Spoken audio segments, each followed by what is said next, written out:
जय हिंद जय भारत। आज एसएससी की क्लास में कुछ अलग टॉपिक स्टार्ट करते हैं। टॉपिक क्या है? सुप्रीम कोर्ट के बारे में, कुछ संग्रहालय के बारे में, कुछ जनजातीय संग्रहालय के बारे में।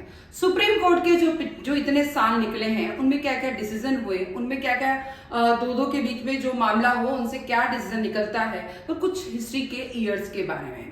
तो आज कुछ डिफरेंट टॉपिक लेके और कुछ जो है अपना स्टैटिक जीके और करंट अफेयर के बारे में थोड़ी सी बातें कर लेते हैं जो आपके एग्जाम के लिए बहुत इंपॉर्टेंट है। 2 से 3 नंबर आपके पक्के हैं। चलो बात करते हैं 2 से 3 नंबर के लिए। क्वेश्चन है जनजातीय संग्रहालय क्या है? जनजातीय संग्रहालय सबसे पहला बात करते हैं इंदिरा गांधी मानव संग्रहालय। स्थापना हुई थी 21 मार्च 1977 को न्यू दिल्ली में। वर्ष रहा था 1979 में। यह संस्थान भोपाल स्थानांतरित हुआ था। फिर उद्देश्य था संपूर्ण भारत की लोक कला, अनुसूचित जाति और जनजाति के आधार पर विकास, मानव सभ्यता के विकास और उद्भव की कहानी प्रस्तुत करता है।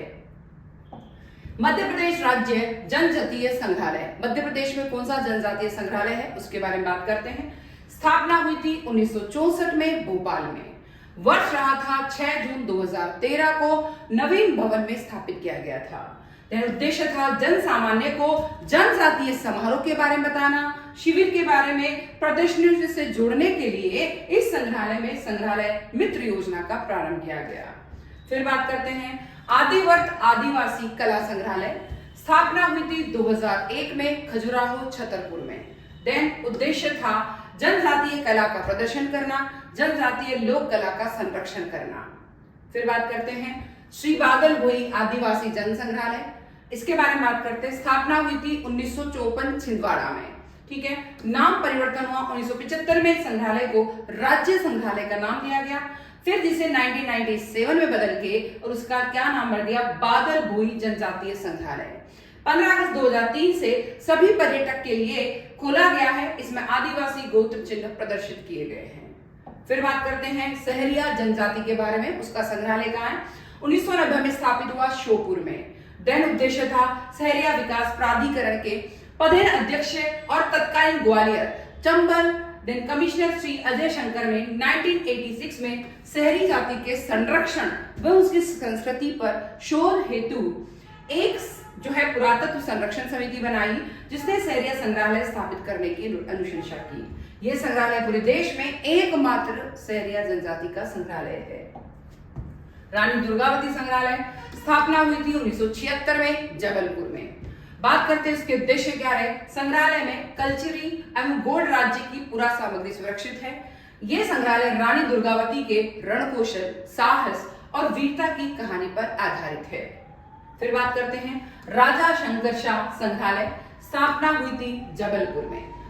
उद्देश्य क्या था? इस संग्रहालय में जनजाति नायक से संबंधित कहानियां, अभिलेख, कार्य का प्रस्तुतिकरण, वर्चुअल रियलिटी का प्रयोग करते हुए इसे नई तकनीक से किया गया है। फिर आता है, थोड़ा सा इंक डार्क कर लेती हूं मैं। फिर आता है टंट्या भील संग्रहालय। यह स्थापना हुई थी खंडवा में, एमपी में। उद्देश्य था इस संग्रहालय में टंट्या भील व भीमा नायक की प्रतिमा स्थापित है तथा उनके जीवन पर आधारित प्रदर्शनी भी है। फिर आती है जनजातीय संस्कृति संग्रहालय। स्थापना हुई थी 2011-12 में भोपाल में। आदिवासी संग्रहालय है। स्थापना हुई थी 1954 में पातालकोट में। बात करते हैं अम्ल वर्षा क्या है उसके बारे में। अम्ल वर्षा का मतलब ये कि अगर ऊपर से बारिश आ रही है और बारिश आते आते अब अगर हमारे यहाँ के प्रदूषण से या कई सारी गैसेस या कई सारे कण जो कि अवशिष्ट है, खराब है, वो अगर उसमें विलीन हो जाते हैं तो उसके कारण जो पानी का जो शुद्धिकरण है वो कम हो जाता है और इसे कहा जाता है अम्ल वर्षा। थोड़ा पढ़ लेते हैं।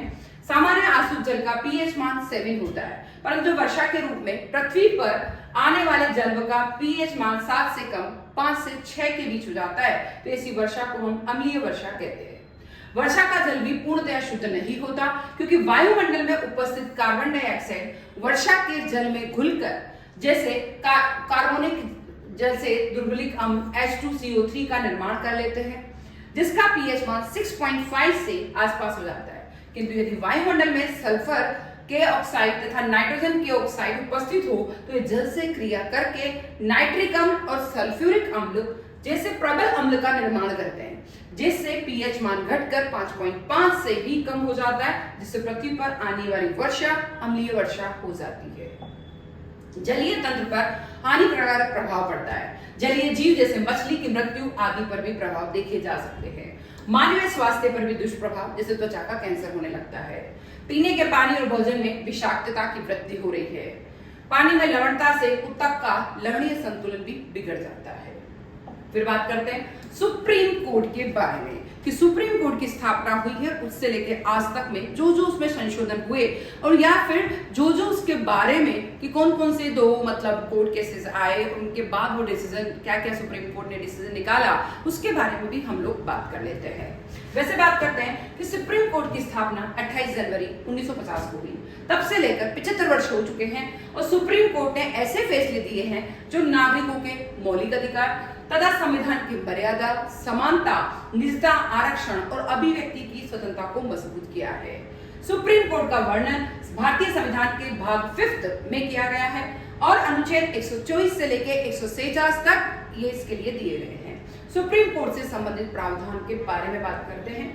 सुप्रीम कोर्ट के 75 साल, केदारनाथ सिंह बनाम बिहार सरकार 1962 की बात करते हैं। मामला था देशद्रोह कानून, और देशद्रोह कानून सुप्रीम कोर्ट ने कहा आईपीसी की धारा 124A देशद्रोह वैध है, लेकिन इसे केवल तब लागू किया जाएगा जब सरकार के खिलाफ हिंसा भड़काने या विद्रोह करने की कोशिश की जा रही है तो ही ये अप्लाई होगा। सिर्फ सरकार की आलोचना करना या असहमति जताना देशद्रोह नहीं होगा।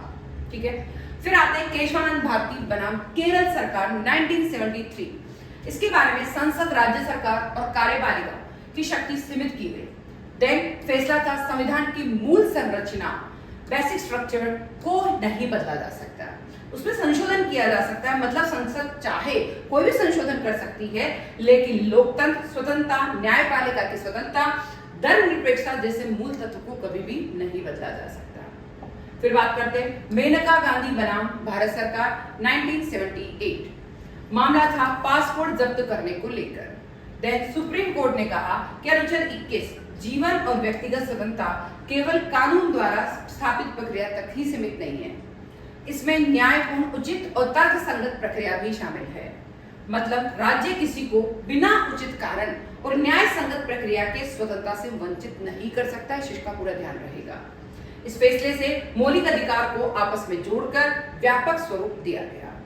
फिर बात करते हैं इंदिरा साहनी बनाम भारत सरकार 1992 से लेकर 1995। ये था जिसे मंडल कमीशन केस भी कहा जाता है। सुप्रीम कोर्ट ने कहा कि आरक्षण की अधिकतम सीमा 50% से अधिक हो ही नहीं सकती है। इस सीमा के ऊपर के विशेष परिस्थिति होगी, अपवाद होगा तो ही हो सकता है। PUCL बनाम भारत सरकार 2013। PUCL people's union for civil liberties. ठीक है, सुप्रीम कोर्ट ने निजता को मौलिक अधिकार मानते हुए कहा कि टेलीफोन टैपिंग जैसे कार्य सीमित शर्तों में ही वैध है, व्यक्तिगत जीवन की गोपनीयता स्वतंत्रता का हिस्सा है।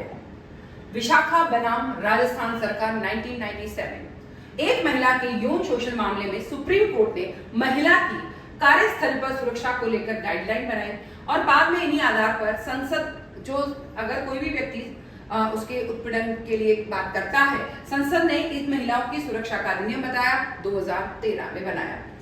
फिर आता है पुट्टस्वामी बनाम भारत सरकार 2017। अखबार में 1997 में लिखा है, लेकिन ये ऐतिहासिक फैसला 2017 का है। सुप्रीम कोर्ट ने स्पष्ट कहा कि निजता का अधिकार, राइट टू प्राइवेसी, भारतीय संविधान के तहत मौलिक अधिकार है। आधार कार्ड और अन्य सरकारी पहल के संदर्भ में ये निर्णय आया था। इससे डिजिटल युग में नागरिकों की व्यक्तिगत स्वतंत्रता, डेटा और सुरक्षा को मजबूती मिली है। देन फिर आता है भारत की मेड इन इंडिया चिप। ये चिप जो है पहले अपन दूसरे देशों से लेते थे, बट अब भारत में भी चिप बनने लग गई है। चिप कई जगह काम आती है, ट्रैकिंग करने के लिए, एरोप्लेन में, देन मोबाइल में, देन ऑटोज में, हर जगह काम आती है। बट हम बनाने भी लग गए हैं और सारी टेक्निक हमारे यहाँ पर आ गई है। ठीक है, लॉन्च हुई है विक्रम चिप, भारत की तकनीकी आत्मनिर्भरता का प्रतीक है। भारत न सिर्फ डिजाइन बल्कि मैन्युफैक्चरिंग और पैकेजिंग में भी आगे बढ़ रहा है। फिर आता है लॉन्च और समारोह, सेमिकॉन इंडिया 2025 सम्मेलन। केंद्रीय मंत्री अश्विनी वैष्णव ने लॉन्च किया था। पीएम नरेंद्र मोदी की उपस्थिति में लक्ष्य था 2025 तक भारत की स्वदेशी चिप बाजार में आ जाए। आ गई। सेमीकंडक्टर चिप क्या है? आसान भाषा में समझे तो चिप पतली सिलिकॉन वेफर पर बने लाखों करोड़ ट्रांजिस्टर का जाल है।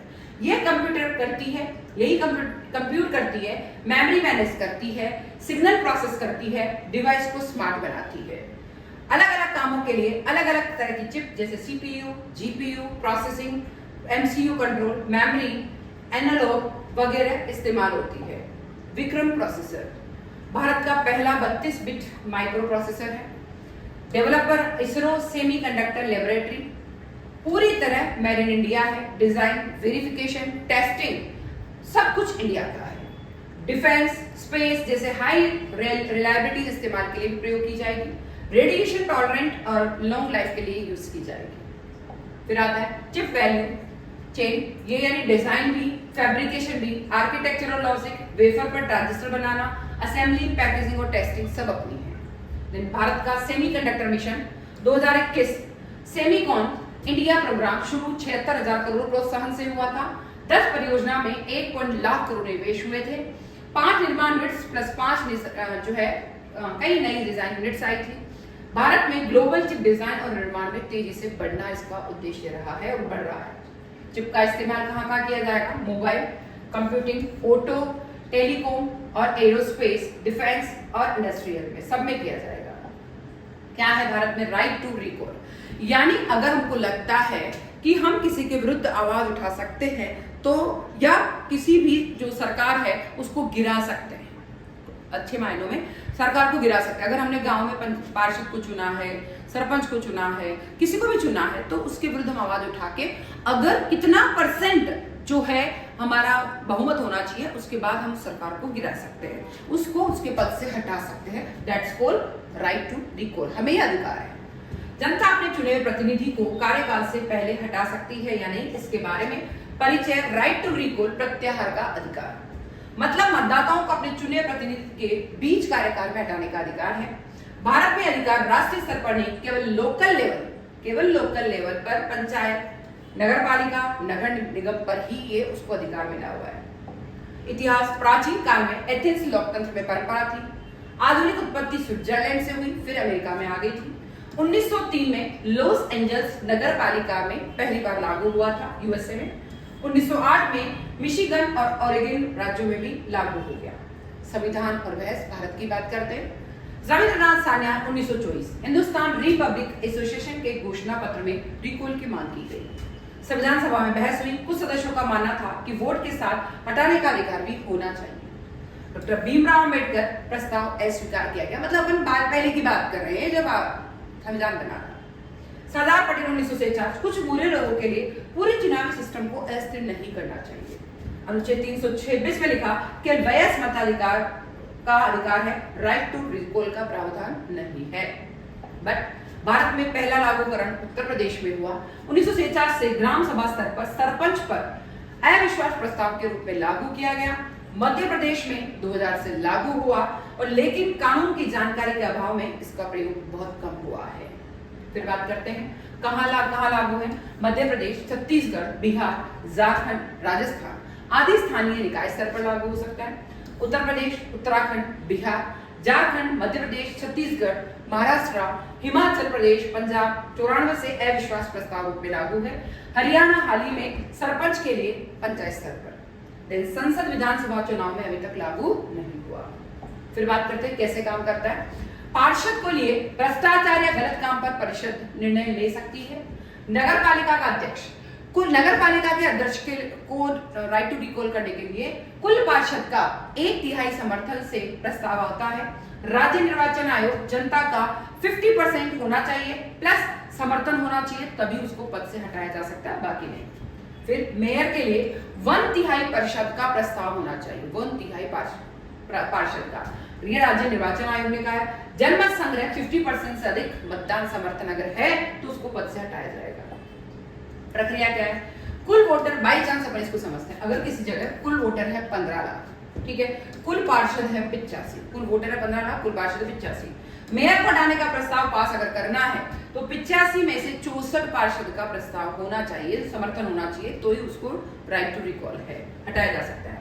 करने के लिए जनमत संग्रह में कुल मिला के यानी जो 50% से अधिक यानी जनता जो है वो 50% से अधिक अगर इसके खिलाफ बोल पड़ती है, वोट दे सकती है। 7.52 लाख यानी 15 लाख में से 7.52 लाख अगर वोट इसके खिलाफ पड़े तो उसको राइट टू रिकॉल और पद से अपने आप हटा हुआ माना जाएगा। अब आता है इतिहास की प्रमुख घटनाएं। ताशकंद समझौता हुआ 1966 में, तालीकोटा का युद्ध हुआ 1565 में, प्रथम आंग्ल मैसूर युद्ध हुआ 1776 से 69 में, द्वितीय आंग्ल मैसूर युद्ध हुआ 1780 से 84 में, तृतीय आंग्ल मैसूर युद्ध हुआ 1790 से 92 में, चतुर्थ आंग्ल मैसूर युद्ध हुआ 1799 में। इसी तरीके से कारगिल युद्ध हुआ 1999 में, प्रथम गोलमेज सम्मेलन हुआ 1930 में, द्वितीय गोलमेज सम्मेलन हुआ 1931 में, तृतीय गोलमेज सम्मेलन हुआ 1932 में, क्रिप्स मिशन का आगमन हुआ 1942 में, चीनी क्रांति हुई 1911 में, देन फ्रांसीसी क्रांति हुई 1789 में, रूसी क्रांति हुई 1917 में। इसी तरीके से ये बहुत इंपॉर्टेंट क्लास है। आज अपन ने पढ़ा न्याय जो सुप्रीम कोर्ट है उसके बारे में पढ़ा, कुछ संग्रहालय है जनजाति जातियों के उनके बारे में पढ़ा, फिर हमने कुछ हिस्ट्री के ईयर्स के बारे में पढ़ा, फिर हमने कुछ राइट टू रिकॉल के बारे में पढ़ा, फिर करंट अफेयर यानी यहाँ की चिप जो अभी यहाँ की लागू हुई है उसके बारे में पढ़ा। तो आज की class very very very important है, 2 से 3 मार्क्स पक्के हैं। ज्यादा से ज्यादा शेयर करें और ज्यादा से ज्यादा कमेंट करें। और क्या टॉपिक पढ़ना है उसके बारे में जरूर बताएं। मैं फिर आऊंगी, जल्दी आऊंगी, जरूर आऊंगी। जय हिंद, जय भारत।